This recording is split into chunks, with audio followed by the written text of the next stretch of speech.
खबर है फर्रुखाबाद से, जहां सीधी बात निर्दलीय प्रत्याशी नरेंद्र सोमवंशी के साथ।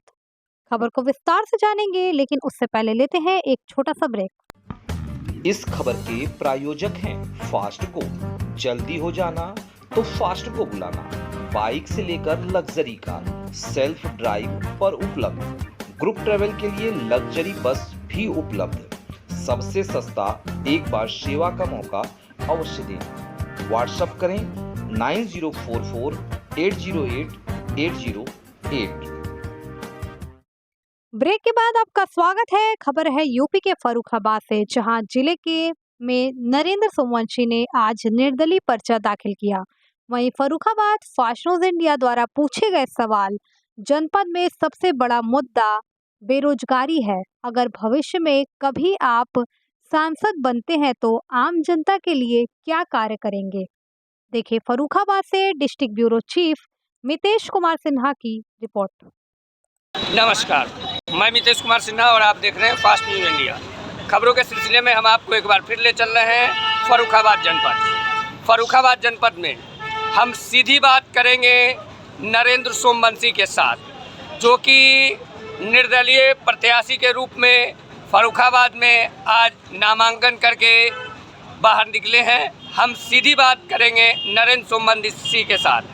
नरेंद्र जी, आप निर्दलीय प्रत्याशी के रूप में आपने आज पर्चा दाखिल कर दिया है। आखिर निर्दलीय रूप से नामांकन करने के पीछे क्या उद्देश्य है आपका? देखो, मैं निर्दलीय तो कहने के लिए हूँ, कहाँ निर्दलीय हूँ। सभी जाति के लोग हमारे साथ हैं। पूरा फर्रुखाबाद मजबूती के साथ खड़ा है। और सबसे बड़ी बात जो है, जो हमारी टिकट है वो जनता है। तो निर्दलीय ना कहें कि जनता हमारा टिकट है, जनता ही हमारा विश्वास है। और उन्हीं के दम पर पूरी तरीके से युवाओं की ताकत से चुनाव लड़ने आए हैं। और निर्दलीय इसलिए हैं क्योंकि हम किसी भी पार्टी के एजेंट बनना नहीं चाहते हैं और किसी भी पार्टी की दरी बिछाने का काम करना नहीं चाहते हैं। जो हमारे मुद्दों से सहमत होंगे उसको हमारा आगे चल के समर्थन रहेगा, किंतु चुनाव निर्दलीय लड़ाएंगे। नामांकन से पूर्व भी किसानों की हक की लड़ाई में आपने बढ़ चढ़ कर भाग लिया, तो क्या नामांकन करने के बाद अगर आप भविष्य में सांसद बनते हैं तो किसानों के हित में क्या कार्य कर सकते हैं? सबसे सर्वप्रथम गंगा जी के दोनों तरफ बांध बनाने का काम करेंगे। और दूसरा, जो मोहम्मदाबाद की हवाई पट्टी है उसको हवाई अड्डे में परिवर्तित करने का काम।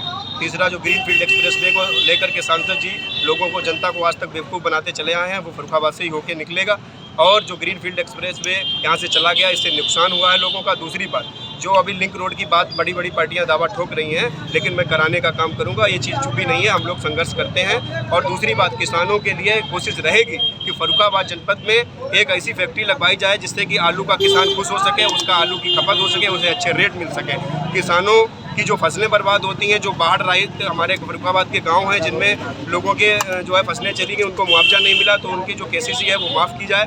और दूसरी बात एक और हमारी उठेगी, जो बाढ़ पीड़ित किसान है उसका बिजली का बिल भी फ्री कराने का काम फर्रुखाबाद में किया जाएगा। इस तरीके से कई मुद्दे हैं।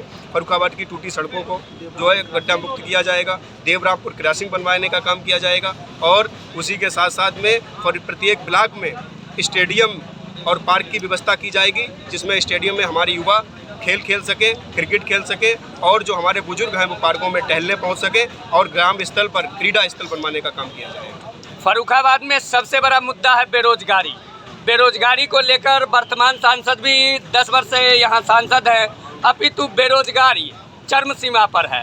क्या अगर आप सांसद बनते हैं भविष्य में तो बेरोजगारों के लिए क्या कर सकते हैं? बेरोजगारी जो सबसे बड़ा मुद्दा है उसको हमने हमेशा अपने मैनिफेस्टो में शामिल किया है, अभी हम जारी भी करेंगे उसको। और जो हमने पहले विगत दिनों में जो ज्ञापन सरकार को दिया है उसमें हर जगह लिखा है कि फर्रुखाबाद सबसे पहले पीतल के काम से जाना जाता था। फर्रुखाबाद का एक उद्योग होता था, छपाई कारखाने थे, वो पूरी तरीके से बंद कर दिए गए। फर्रुखाबाद में जितने भी रोजगार थे वो सारे बंद कर दिए गए। उसका निरंतर हमारी आवाज़, सूत कताई का एक मिल कायमगंज में चलता था, उसको बंद कर दिया गया। तो हम लोगों की निरंतर मांग है कि जो पुराने उद्योग थे उनको पुनः चालू करवाएंगे, और चालू करवाने के उसमें युवा बेरोजगार जो भी लोग हैं उनको वहाँ पर काम देने का काम किया जाएगा। और जो आलू इत्यादि की फैक्ट्री लगेगी उसमें भी भारी मात्रा में जो है हमारे किसानों के बेटे, हमारे किसानों के भाई और जो भी हमारे युवा भाई हैं उनको नौकरी, बेरोजगार से मुक्ति मिलने का काम किया जाएगा। आलू व्यवसाय में एशिया का नंबर 1 फर्रुखाबाद, लेकिन फिर भी किसानों के को ध्यान में नहीं रखा जाता है और आलू व्यवसाय से संबंधित कोई भी कारखाने फर्रुखाबाद जनपद में नहीं है। क्या अगर भविष्य में आप सांसद बनते हैं तो आलू व्यवसायियों के लिए क्या करेंगे? देखिए, सबसे पहली बात है कि किसानों के लिए मैदान में आया हूँ और जो जनप्रतिनिधि यहाँ के नहीं कर पाए उन्हीं से तो लड़ाई है। लड़ाई तो किसानों के सम्मान की लड़ाई है ना, तो सम्मान में सारी चीज़ें आती हैं। जब जनता मौका देगी, सांसद बन के चुन के आएंगे, तो ये पहले प्राथमिकता होगी कि फर्रुखाबाद का आलू का किसान खुश रहे, आलू छट्टा मशीन लगवाई जाए, आलू के अच्छे रेट मिल पाए, इस पर काम किया जाएगा। लड़ाई तो किसानों के लिए ही है। किसान को आमदनी दोगुनी की बात करने वालों ने तो मुँह फेर लिया है किसानों से। किसान आयोग का गठन करने वालों ने जो है मुँह घुमा लिया है अपना। हमारी लड़ाई है किसान आयोग का गठन करो, किसान को कर्जा मुक्त करिए। जब किसान आयोग का गठन हो जाएगा तो सारी फसलें हम खुद तय करेंगे ना। जैसे कि कंपनियां सुई का रेट तय करती हैं, सुई से लेकर हेलीकॉप्टर तक का रेट तय करती हैं, और अन्न पैदा करने वाले का वो आदमी रेट तय करता है जिसे गेहूं और जौ की बाली का अंतर नहीं पता है। इसीलिए जब भी चुन के आएंगे तो सबसे पहली प्राथमिकता होगी किसान आयोग का गठन, और गठन की आवाज़ सदन में उठाई जाएगी। और उससे जब हमारा किसान आयोग का गठन हो जाएगा तो मनचाही कीमत में आलू से लेकर गेहूँ और जो भी फसल केसर इत्यादि सब बेच पाएंगे। हम ऐसी रोचक खबर आपको दिखाते रहेंगे। तब तक के लिए देश और दुनिया की खबर के लिए देखते रहे fast news India. Bureau report, Farrukhabad.